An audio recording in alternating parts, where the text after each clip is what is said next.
Bonjour, peuple de Dieu. Bonjour, peuple de Dieu. Shalom à vous tous. Ce matin, cette journée, c'est une journée particulière pour moi et elle sera aussi pour vous. Je vais partager avec vous un texte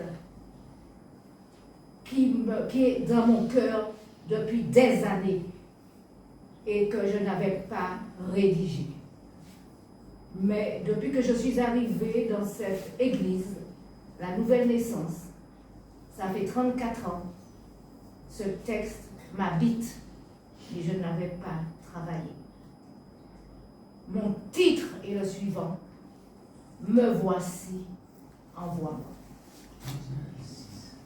Nous allons prendre Ésaïe 6. Mon texte de référence, c'est Ésaïe 6, versets 1 à 13, c'est-à-dire tout le chapitre. Qui est Ésaïe? C'est un prophète, donc le représentant de Dieu sur la terre, son porte-parole. Et il vivait dans le royaume de Juda. Dans le texte de référence que nous lisons tout à l'heure, que nous lirons tout à l'heure, Ésaïe a une vision. Et cet épisode se situe aux environs de 740 avant Jésus-Christ. Le roi Osias est mort. Au début de son très long règne, il a régné 52 ans, il s'est comporté très bien. Il a fait tout ce qu'il pouvait faire pour respecter Dieu. Nous allons prendre 2 Chroniques 26, verset 5, que je vais lire. 2 Chroniques 26, verset 5. Je vais commencer au verset 4 pour mieux comprendre. Il fit ce qui est droit aux yeux de l'Éternel, entièrement comme avait fait Amatsia, son père. Verset 5.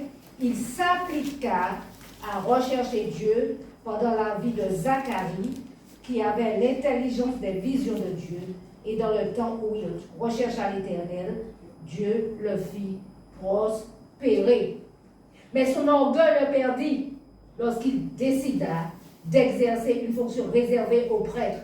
Versets 16 à 21 du même chapitre. Verset 16. Mais lorsqu'il fut puissant, son cœur s'éleva pour le perdre. Il pécha contre l'Éternel son Dieu. Il entra dans le temple de l'Éternel pour brûler des parfums sur l'autel des parfums.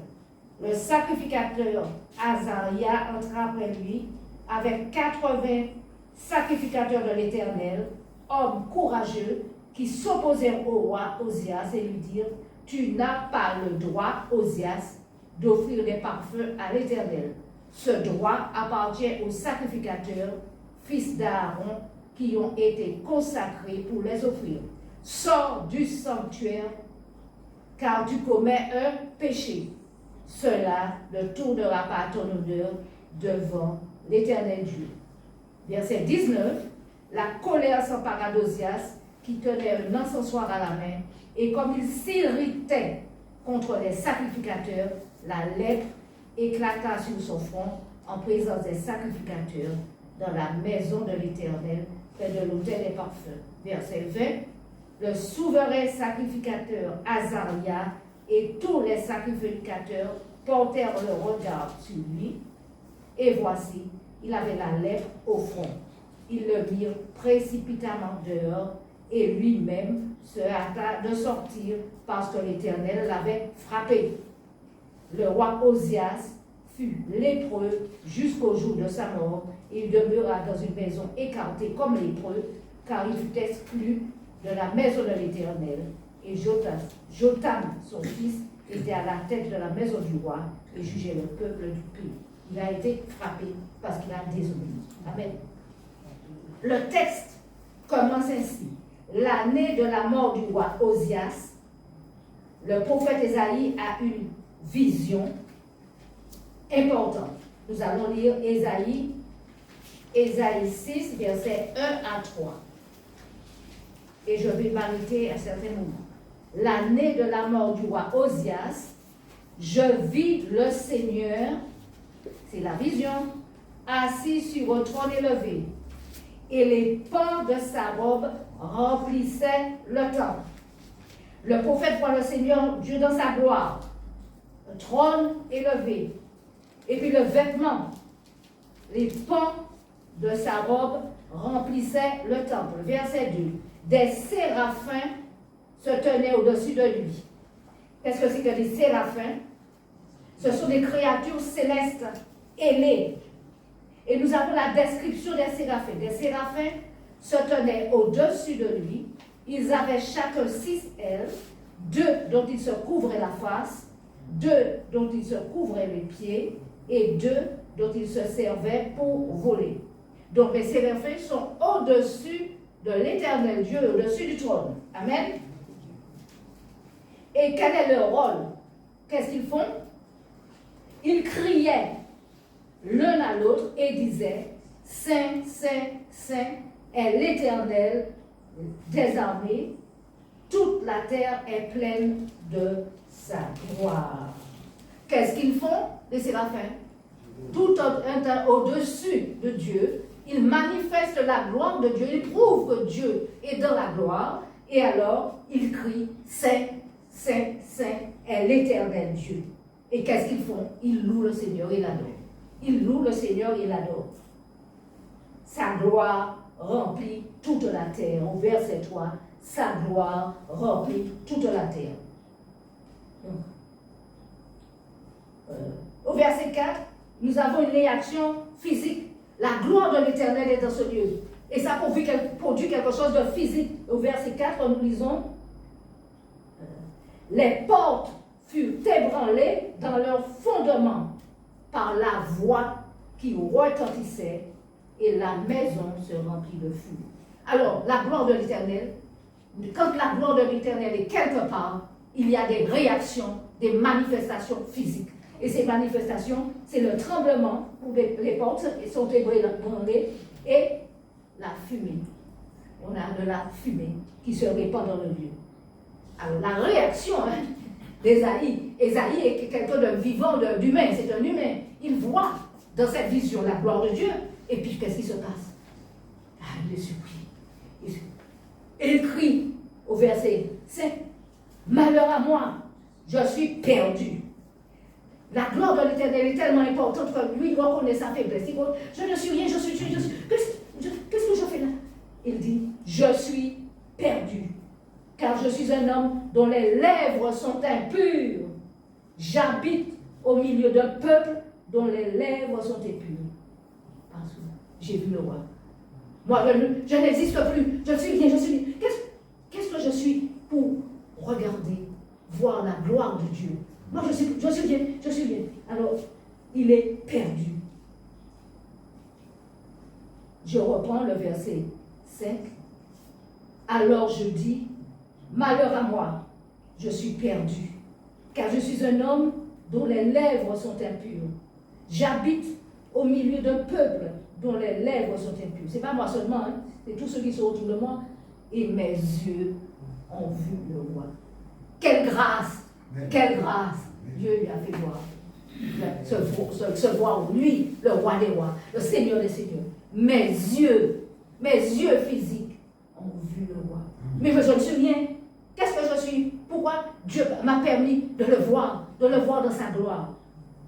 Ah, mais il y a quelque chose qui vient après.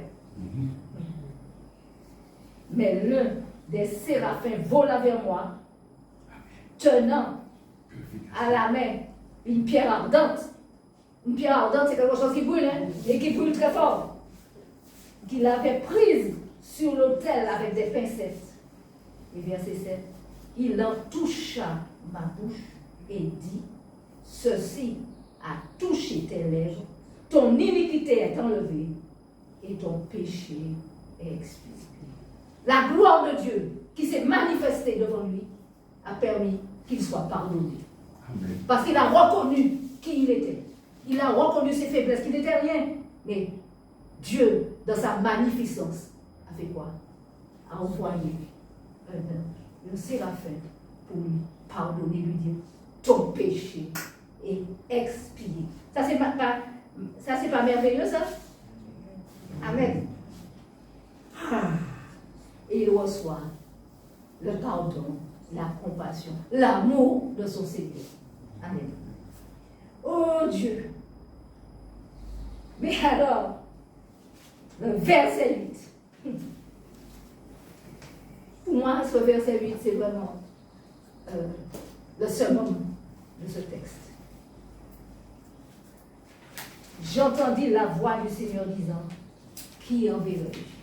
Non seulement il a vu le Seigneur lui a pardonné, il lui a manifesté tout son amour, mais le Seigneur encore lui parle, lui dit, qui enverrai-je? Et qui marchera pour nous? C'est-à-dire tous ceux qui sont autour du trône de l'Éternel. Qui marchera pour nous? Et il a le courage de dire, me voici, envoie-moi.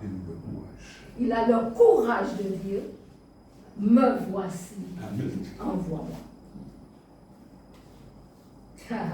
Mais quand il dit, me voici, envoie-moi, qu'est-ce qui se passe? Le Seigneur ne laisse pas tomber ta parole. Hein? Tu dis, me voici, envoie-moi. Le Seigneur ne laisse pas tomber. Alors le Seigneur va réagir tout de suite. Il dit il lui donne un ordre. Va, dis à ce peuple. Alors c'est là que ça se corse, cette affaire se corse. Tu as dit, me voici, envoie-moi. J'ai écouté ta parole, je la ramasse. Et je te donne un ordre. Je te donne ton travail. Tu as dit, envoie-moi. Je t'envoie. Mais le verset 9 qui dit, va et dis à ce peuple, vous entendrez. La commission est dure, hein? Vous entendrez et vous ne comprendrez point. Vous verrez et vous ne saisirez point. Première chose, première difficulté. Deuxième difficulté, rend insensible le cœur de ce peuple. Endurci, le Seigneur lui donne l'ordre, hein? Vous regardez comment c'est dur. Endurci ses oreilles et bouche-lui les yeux, pour qu'il ne voie point de ses yeux, et n'entende point de ses oreilles, ne comprenne point de son cœur, ne se convertisse et ne soit point guéri.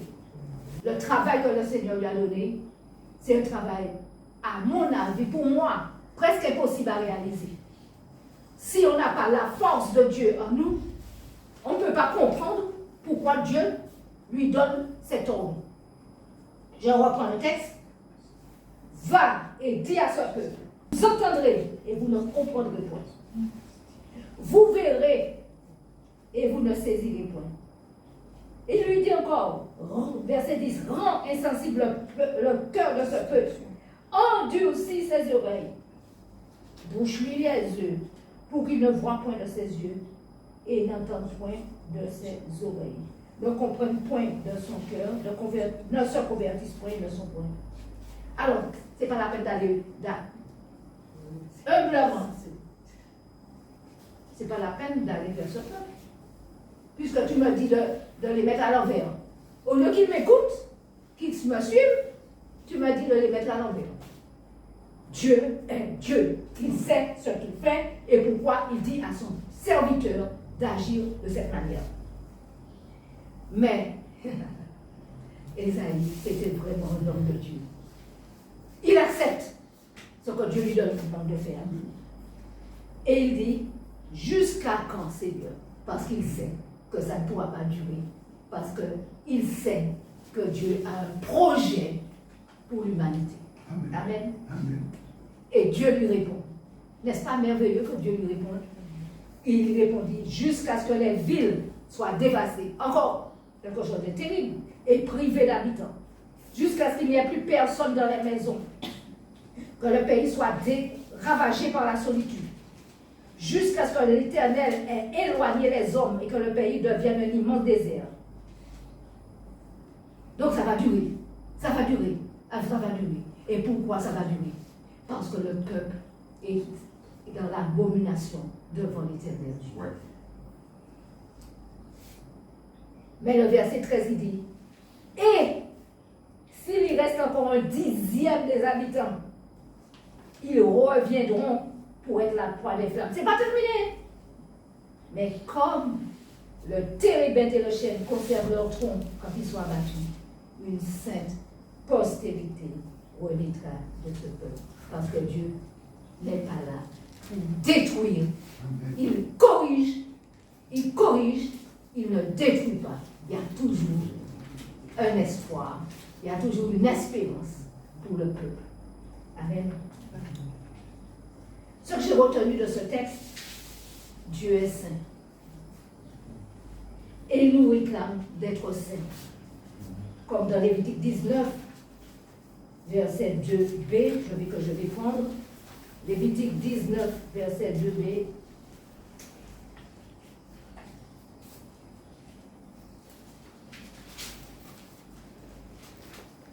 Soyez saints, car je suis saint, moi, l'Éternel, votre Dieu.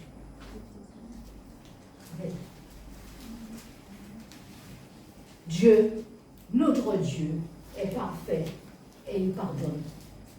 Quand il nous envoie en mission, il sait pourquoi il nous envoie, pourquoi il nous a fait confiance quand il nous envoie dans cette mission. Il sait tout ce que nous allons rencontrer.